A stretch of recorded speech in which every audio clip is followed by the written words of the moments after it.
আপনি বাড়ি খেতে পারেন এটা? আপনি খেতে পারেন? আঙ্কেল কি আমার আঙ্কেল? আপনি খেতে পারেন? হ্যাঁ বাচ্চা আমাদের মেয়ের সঙ্গে ছোট আঙ্কেল কি তোমাকে কেউ শাসন করে নাকি? আপনারা প্রকাশ্যে বসে খান কি করেন? আপনারা এখানে নিউ মার্কেটে প্রকাশ্যে বসে পড়াবি না এখানে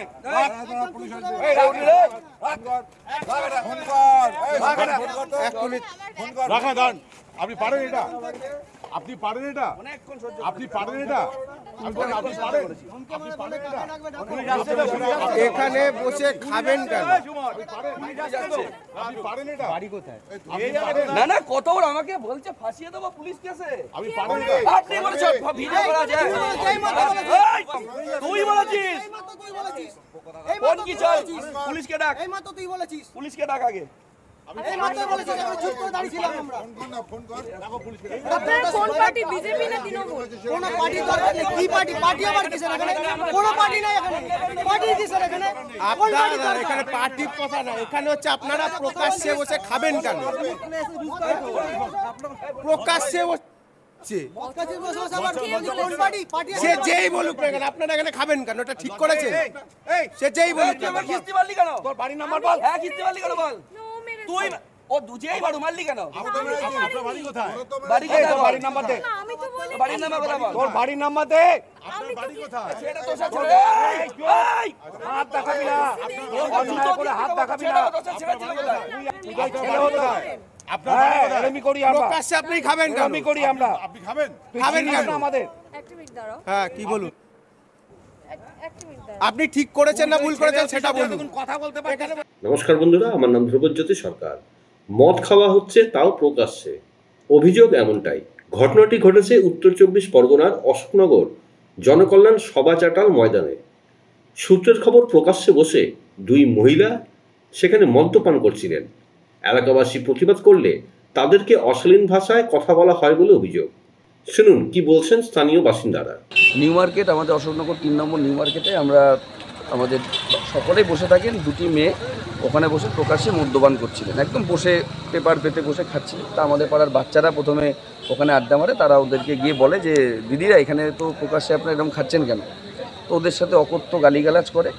তারপরে বাচ্চারা আবার বলেছে যে এখানে খাচ্ছি বেশ করেছে। না, ওদেরকে যা বলার বলেছে, আজে বাজে কথা। তারপর ওরা আবার আমাদেরকে ডাকে, আমি গিয়ে ওকে অনুরোধ করি যে ম্যাডাম এখানে বসে খাবেন না।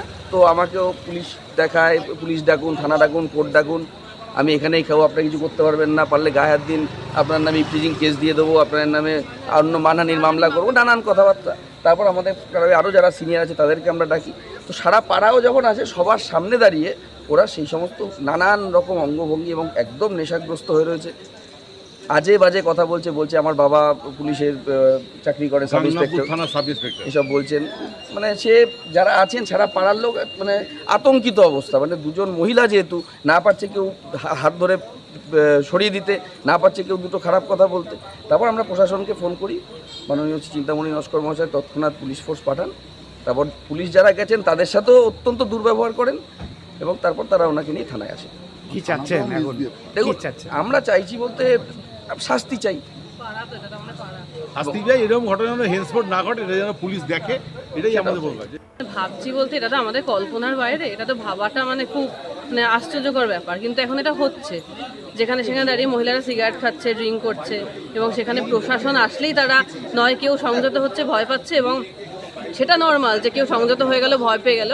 কিন্তু আমার চোখে দেখা এটা ফার্স্ট টাইম যে কেউ সংযত, ভয় পেয়ে যাওয়া বা ক্ষমা প্রার্থী তো দূরের কথা, এরা ডেসপারেটলি আমাদের পাড়ার কাকু এবং দাদা তাদের নামে দোষ দিচ্ছে, ইফটিজিং অনেক রকম মানহানির মামলা অনেক কিছু করছে, এবং উল্টে তারা বলছে যে খেয়েছি তো কী হচ্ছে, আমরা এখানে রিল্যাক্সে টাইম স্পেন্ড করছি, স্মোক করছি। মানে তাদের ভাষাটাই এরকম এবং তাদের কালচারটাই এরকম যে তারা কোথা থেকে বিলং করছে। যে বলছে পুলিশ একজন অফিসারের সামনে বলছে যে আমরা রিল্যাক্সে টাইম স্পেন্ড করছি।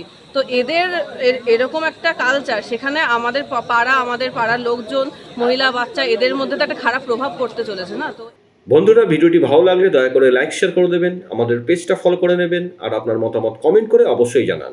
ধন্যবাদ।